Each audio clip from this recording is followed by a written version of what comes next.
Thinking about investing in Japanese real estate? Whether you're eyeing a traditional Kyoto machiya or a modern Tokyo condo, Japan is surprisingly open to foreign investors. But there are some essential ground rules you need to know before diving in. In this video, I'm going to break down the basics so you can start your journey as a property investor in Japan with confidence and avoid the common pitfalls.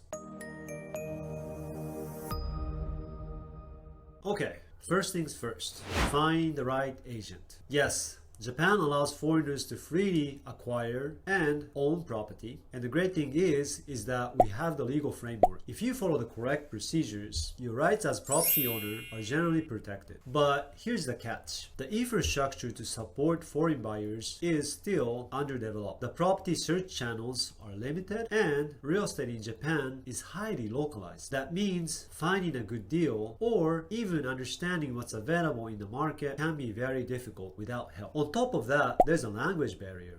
Many local agencies don't cater to English speakers. Then there's the commission structure. In Japan, it's legal for agents to represent both buyer and seller and collect fees from both sides. This dual agency system can lead to conflict of interest, especially if you don't have your own trusted representative. So, rule number one, work with an agent who speaks your language, understands your investment goals, and is aligned with your best interests. Don't skip this process. It sets the tone for your whole investment experience. So next, you need to understand the market, and that means knowing when to buy. Japan's property market has its own cycles, just like any other country. Some areas, especially major cities like Tokyo, Osaka, and Fukuoka, are seeing steady growth thanks to inbound tourism, infrastructure projects, and population shifts. Meanwhile, other rural areas are dealing with depopulation, declining land values. Don't assume that all of Japan is the same. It's not. Timing, location are critical. Study the local trends, look at the long-term demographics data, and understand what's driving the demand in the area you're targeting. Third rule, know exactly what you're buying. This is where many investors get tripled up. First of all, there are many property types to choose from. For residential property, there are condominiums, detached houses, and apartment complexes. For commercial property, there are office buildings, retail spaces, hotels, even logistics warehouses. Ask yourself, are you buying an operating asset with tenants already in place, or are you buying land to develop? The investment model and risks associated are completely different. Then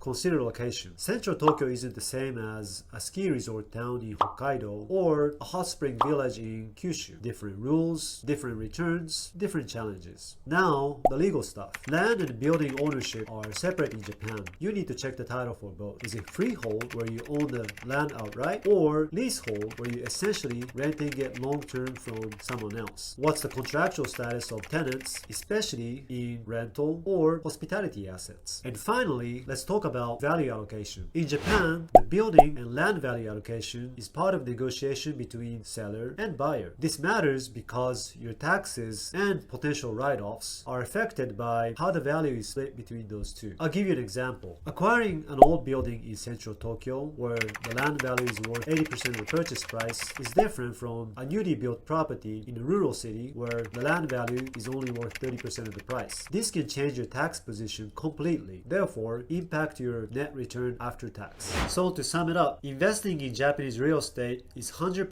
doable for foreign investors, but you need the right agent, a clear understanding of the market, and a detailed look at what you're actually buying. If you get these three things right, Japan can offer some incredible opportunities. In the future videos, I'll go deeper into each of these topics, so make sure you subscribe, give this video a like, and let me know in the comments what you want to know about Japanese real estate. Thank you for watching, and I'll see you in the next one.